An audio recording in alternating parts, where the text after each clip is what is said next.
Fala galera, beleza? Na Programação em Excel mais uma vez e hoje nós vamos conversar sobre saúde, galera.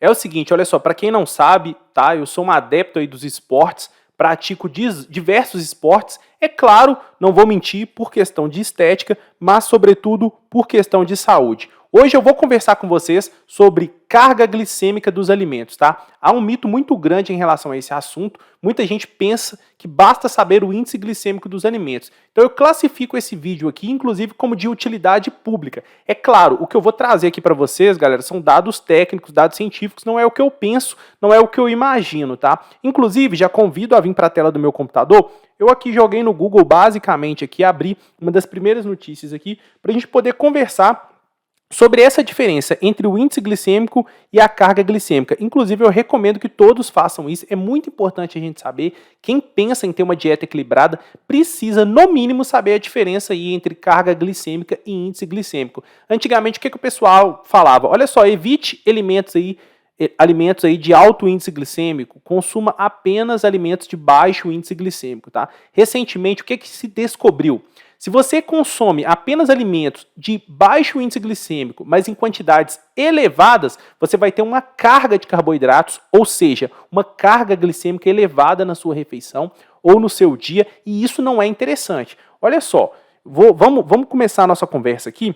Eu trouxe para vocês, obviamente, uma planilha, né, que vai destrinchar e vai mostrar para vocês como pode ser simples no Excel calcular a carga glicêmica dos alimentos. Mas a gente precisa entender isso antes. Olha só. Basicamente, o índice glicêmico dos alimentos, olha só, não se usa mais isso é pouco relevante, tá? Mas como que ele funciona? Ele pode ser classificado em baixo, médio ou alto. Basicamente, é a velocidade de digestão desse alimento. Então, o açúcar, por exemplo, o pão, né, são alimentos que têm alto índice glicêmico, tá?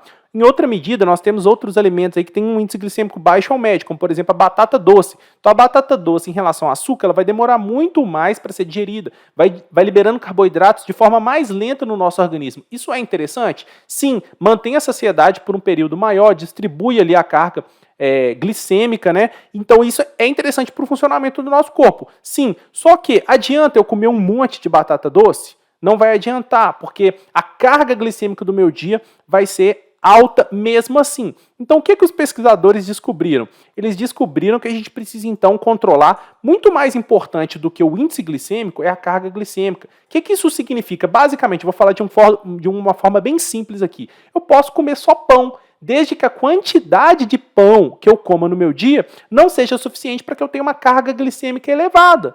Então eu posso comer só batata doce? Posso, mas eu posso comer só pão também. Agora, eu posso comer só batata doce e ter uma carga glicêmica elevadíssima no meu dia. É óbvio que é muito mais fácil comendo alimentos de alto índice glicêmico, é muito mais fácil de a gente atingir uma carga glicêmica alta. Mas o que eu quero deixar claro para vocês é que é totalmente possível, comendo apenas alimentos considerados bons, né, a gente ter uma carga glicêmica elevada. Por isso que é tão importante a gente fazer esses cálculos. Então, basicamente, olha só, o que seria uma carga glicêmica alta? Seria uma carga glicêmica superior a 20. Aí você vai me perguntar, Wainan, mas como é que eu vou fazer esse cálculo? Olha só, se eu vou ter que considerar o índice glicêmico dos alimentos e mais o quê? Mais a quantidade de cada alimento. Olha só.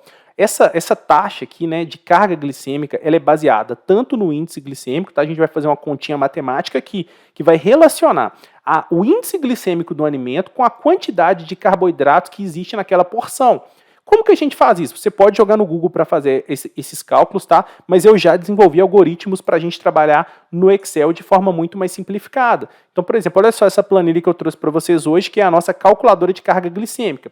Se a gente clicar aqui na nossa lista de alimentos, eu já deixei preenchido aqui vários alimentos e o seu respectivo índice glicêmico. Olha só que interessante. Vocês podem muito bem vir aqui e acrescentar novos alimentos. Como que eu faço para saber o índice glicêmico de um alimento? Basta jogar no Google, tá, o nome do alimento, o índice glicêmico, vai aparecer para você o índice glicêmico. Agora, para calcular a carga glicêmica do nosso dia, da nossa refeição, aí sim eu vou precisar dessa calculadora aqui que vai fazer isso para a gente. Olha só.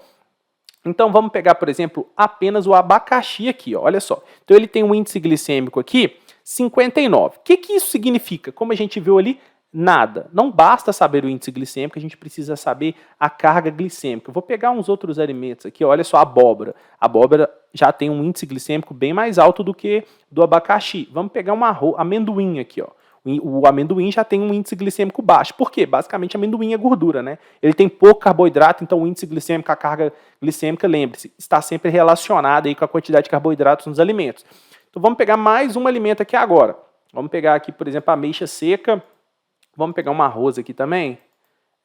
Arroz integral. Tranquilo? Tá bom, porque é só para a gente fazer um teste. Então aqui a gente já tem aqui 5 alimentos, tá? Cada qual com o seu índice glicêmico aqui. E agora a gente vai ao que interessa, que são as quantidades que a gente vai consumir desse alimento. E isso sim vai nos dizer se o alimento tem carga glicêmica baixa, média ou alta. Então olha só que interessante aqui. Esse alimento por si só, olha só, 100 gramas de abacaxi, ele vai ter uma carga glicêmica aqui 59, então ele vai ter um alimento de carga glicêmica alta. Se eu pegar aqui, por exemplo, a abóbora e colocar 20 gramas de abóbora, ela vai ter, olha só, carga glicêmica 15 e vai ter uma carga glicêmica do alimento média, né, justamente porque vai ser menor do que o do abacaxi. Então observe que a gente tem aqui um algoritmo, uma conta que relaciona muito mais a quantidade de carboidratos do que propriamente ao índice glicêmico. Então veja que a abóbora tem um índice glicêmico maior do que o abacaxi, mas se eu comer uma quantidade pequena, eu acabo tendo uma carga glicêmica menor do que a do abacaxi. Então observe que tudo isso depende das quantidades, né? Então se eu colocar, por exemplo, 100 gramas aqui também, de carboidratos, né? Olha só, a quantidade de carboidratos da porção. Observe que nessa coluna a gente não vai colocar a quantidade consumida do alimento, tá? É a quantidade de carboidratos que tem naquela porção. Então, por exemplo, em 100 gramas de abóbora, eu não vou ter 100 gramas de carboidrato, correto? Eu vou ter aqui uma quantidade para ter 100 gramas de carboidrato, é uma quantidade bem maior do que 100 gramas. Você tem que sempre olhar isso e preencher corretamente aqui na calculadora. Tranquilo? Olha só, outro detalhe interessante aqui para a gente pensar. Observe que os dois alimentos aqui, colocando 100 gramas de carboidrato de cada um, os dois têm carga glicêmica alta, confere? Olha só, observe aqui. Só que o que vale mais a pena é a gente olhar isso aqui, ó, carga horária total. Então, mesmo eu tendo consumido aqui 2 refeições com carga glicêmica alta, o meu dia, no final do meu dia, eu tive uma carga alta também. Agora, se eu colocasse aqui, por exemplo, ó, 50 gramas, vamos ver o que vai acontecer? Já abaixou. Então, a carga do meu dia ela foi média. Observe que carga de cada refeição, isoladamente, alta. Mas a carga final do meu dia foi média. Olha que legal, olha que interessante isso aqui. Como a gente viu, né, a gente viu ali no site que a gente leu a notícia, o que é mais importante para a gente? A carga glicêmica ela é mais importante do que o índice glicêmico. Né? Mas dentro da carga glicêmica, também, o que é mais importante? Uma refeição, um alimento ou o meu dia no final? Obviamente, o meu dia no final. Então, esse controle da carga glicêmica, pessoal, né, eu quis trazer para vocês essa planilha. Ela é simples, tá? O objetivo dessa planilha aqui é justamente facilitar o seu dia a dia para você não precisar fazer nessas contas, tá? Esse tipo de calculadora eu uso demais porque facilita o meu dia, me entrega uma resposta muito fácil e muito rápida.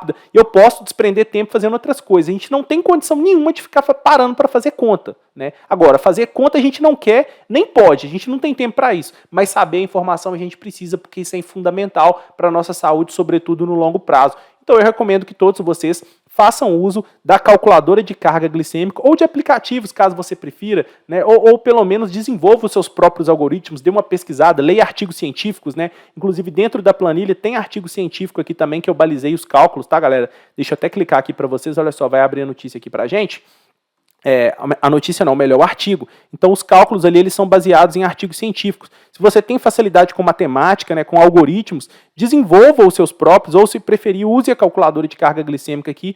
Não importa a forma, o importante é você saber, tá vendo? Olha só, tem gráficos aqui, é bem interessante. O importante é que você saiba o que você está comendo, as quantidades de carboidrato que você está comendo, beleza? Se vocês tiverem interesse, essa calculadora está com 50% de desconto, o link está na descrição desse vídeo, beleza? Muito obrigado por ter ficado comigo nesse vídeo. Se fez sentido para você, se te ajudou de alguma forma, eu te peço, deixe o seu like, se inscreva aqui no canal para continuar acompanhando o nosso trabalho, beleza? Te aguardo no próximo vídeo, valeu!